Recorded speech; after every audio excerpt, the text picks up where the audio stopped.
Very good morning, students. Now today we will start a new chapter synthetic fibers and plastics.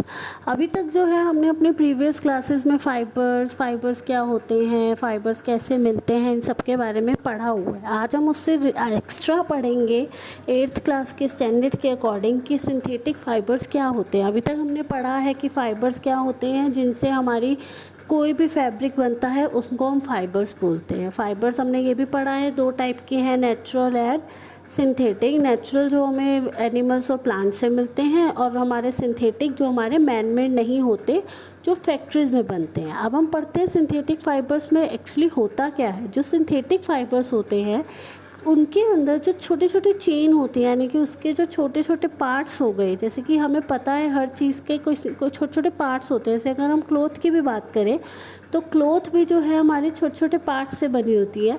तो जो छोटे छोटे unit से ये हमारा बनता है फाइबर, सिंथेटिक फाइबर, उसको हम पॉलीमर्स बोलते हैं.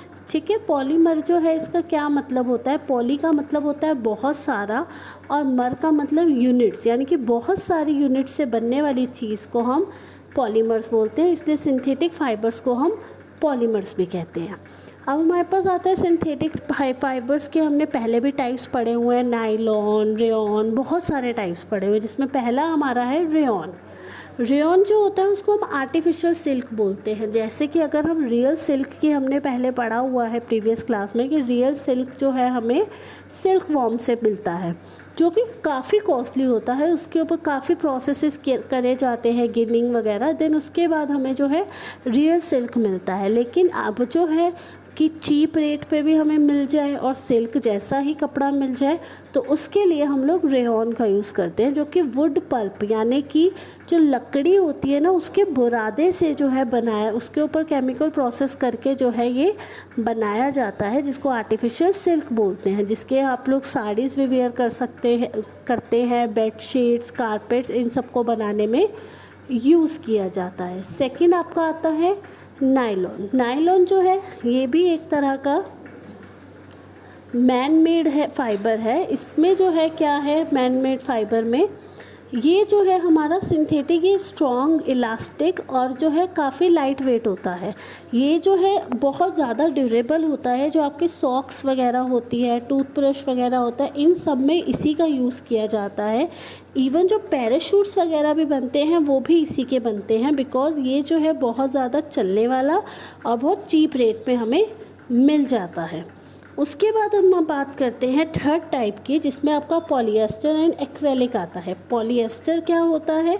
पॉलिएस्टर जो आपकी वाटर बॉटल्स आती हैं, जो कि आपकी कोक की बोतल है, आपकी पेप्सी बोतल है, ये सारी बॉटल्स जो है आपकी, ये सारी पॉलिएस्टर की बनी होती है. ये भी एक तरह का सिंथेटिक फाइबर होता है. इसमें सबसे बेस्ट जो है पीईटी इसका एग्जांपल है, यानी कि पेट जिससे बोला जाता है, इट्स अ शॉर्ट फॉर्म. ये जो है हमारा सबसे फेमिलियर पॉलिएस्टर है, जो कि हमारा बॉटल्स बनाने में यूज़ होता है. उसके बाद आता है एक्रेलिक. एक्रेलिक क्या होता है, जो कि हम वुल, जैसे कि हम सर्दियों में जो है वुल के गर्म कपड़े पहनते हैं, लेकिन क्या एक स्वेटर हम देखते हैं 10,000 का आता है और एक हम देखते हैं 100 रुपये का आ जाता है. ऐसा कैसे. बिकॉज जो 10,000 रुपीज़ का है वो रियल वुल का है, यानी कि वो जो है रियल वुल है, एकदम ओरिजिनल वुल. और जो 100 रुपीज़ का है वो रियल वुल नहीं है, वो उसकी कॉपी है. हम लोग यही बोलते हैं ना कि ये उसकी कॉपी है. क्यों. क्योंकि वो जो है नेचुरल नहीं है, वो जो है आर्टिफिशियली मैन मेड है. तो इट्स एक्रेलिक यही होता है, जो कि आपका आर्टिफिशियल वुल होता है, उसे हम एक्रेलिक बोलते हैं. अब हम बात करते हैं सिंथेटिक फाइबर्स की. हमें ज़रूरत क्यों पड़ी, इसके कैरेक्टरिस्टिक्स क्या है. तो ज़रूरत क्यों पड़ी, बिकॉज़ हमारे को जो है, अगर हमारा कपड़ा इतना एक्सपेंसिव होगा तो ज़रूरी नहीं है हर कोई उसको परचेज़ कर पाएगा. तो उसको कम एक्सपेंसिव बनाने के लिए हमें जो है सिंथेटिक फ़ाइबर की ज़रूरत पड़ी. प्लस ड्यूरेबल ज़्यादा करने के लिए हमें सिंथेटिक फ़ाइबर की ज़रूरत पड़ी. अगर हम जो है वुल वगैरह, प्लांट्स वगैरह काटते रहेंगे तो नेचर को हम बहुत ज़्यादा डिस्ट्रॉय भी कर सकते हैं. इस वजह से, जिसकी वजह से हमें जो है सिंथेटिक फ़ाइबर की नीड्स हुई. अब हम इसके थोड़े से कैरेक्टरिस्टिक्स की अगर बात करें तो हमें कम एक्सपेंस लगाना पड़ता है, हमें जो है सस्ते में मिल जाते हैं, ड्यूरेबल ज़्यादा अच्छे होते हैं, ये क्विकली अवेलेबल हो जाते हैं, ठीक है, इजी टू मेंटेन होते हैं. तो इसलिए ये हमारे लिए बहुत ज़्यादा बेनिफिशियल होते हैं. नेक्स्ट टॉपिक हमारा आता है प्लास्टिक। जो प्लास्टिक होता है उसे भी हम पॉलीमर कहते हैं। प्लास्टिक को पॉलीमर इसलिए कहा जाता है बिकॉज इसमें भी जो है कुछ चेन टाइप स्ट्रक्चर्स होते हैं। ये जो यहाँ पे आप देख रहे हो 2 स्ट्रक्चर्स बने हुए हैं, एक जो है लीनियर स्ट्रक्चर और एक क्रॉस लिंक स्ट्रक्चर है। इसीलिए प्लास्टिक्स को भी जो हम पॉलीमर्स कहते हैं। आप लोगों को हम आज की डेट में हम लोग प्लास्टिक से घिरे हुए हैं। हमारे आसपास की कितनी सारी चीज़ें हैं जो प्लास्टिक से बनी हुई है। अगर हम बॉटल की बात करें, आप सुबह जो है ब्रश करते हो, मॉर्निंग में उठते ही सबसे पहले आप लोग ब्रश करते हो, आपका ब्रश जो है वो भी एक प्लास्टिक से बनी हुई चीज़ है। आप लोग टॉय से प्ले करते हो, वो भी सब कुछ प्लास्टिक से बना हुआ है। तो प्लास्टिक जो है आज की डेट में हम लोग जो है कह नहीं सकते कि प्लास्टिक के बिना हम लोग सर्वाइव कर सकते हैं, बिकॉज हम लोग प्लास्टिक से घिरे पड़े हैं। अब हम प्लास्टिक की अगर बात करें तो there is a 2 types of plastic. एक प्लास्टिक होता है आपका थर्मोप्लास्टिक और एक होता है थर्मोसेटिंग। इनमें क्या डिफरेंस है, अब हम इस पे बात करते हैं। थर्मोप्लास्टिक वो प्लास्टिक होता है जो ईजिली मोल्ड हो जाता है, यानी कि अगर आप उसको हीट करो तो उसकी शेप आराम से चेंज हो जाती है। ठीक है, जैसे कि आपकी जो आपके स्कूल में चेयर्स पड़ी हुई है या फिर आपकी जो पेट बॉटल्स आती हैं, ये सब जो है आपका थर्मोप्लास्टिक है। ठीक है, पॉलीथीन, ये पॉलीथीन को आप जलाओ तो उसकी शेप एकदम चेंज हो जाती है।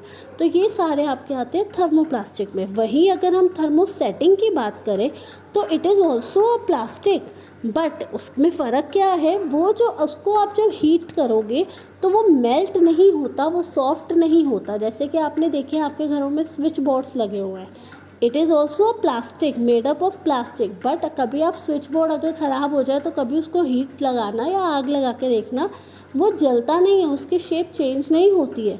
क्यों? Because it is a type of thermosetting.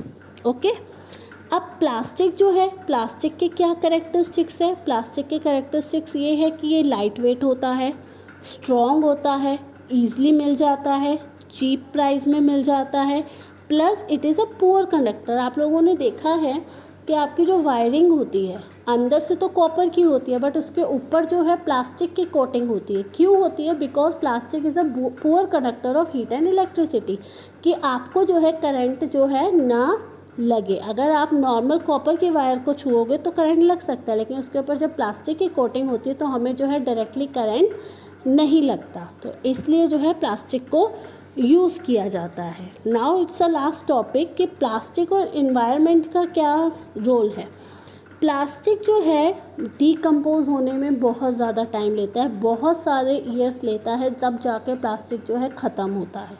इसीलिए कहा जाता है कि प्लास्टिक को कम से कम यूज़ करना चाहिए, बिकॉज हमारे को पता है हमारे आसपास की जो चीज़ें होती है वो 2 टाइप की होती है। एक होती है बायोडिग्रेडेबल और एक होती है नॉन बायोडिग्रेडेबल। बायोडिग्रेडेबल वो होती है जिन्हें बैक्टीरियाज जो हैं डीकम्पोज कर देते हैं और नेचर में वो ख़त्म हो जाती हैं, लेकिन ऐसी चीज़ें जो डीकम्पोज नहीं होती उन्हें हम नॉन बायोडिग्रेडेबल कहते हैं। सिमिलरली जो हमारा प्लास्टिक होता है ये बहुत सारे ईयर्स लेते हैं इसको ख़त्म होने में, इसलिए plastic is not good for your environment. So कोशिश करिए प्लास्टिक कम से कम यूज़ करिए। तो this is your chapter number 3। Now it is finished.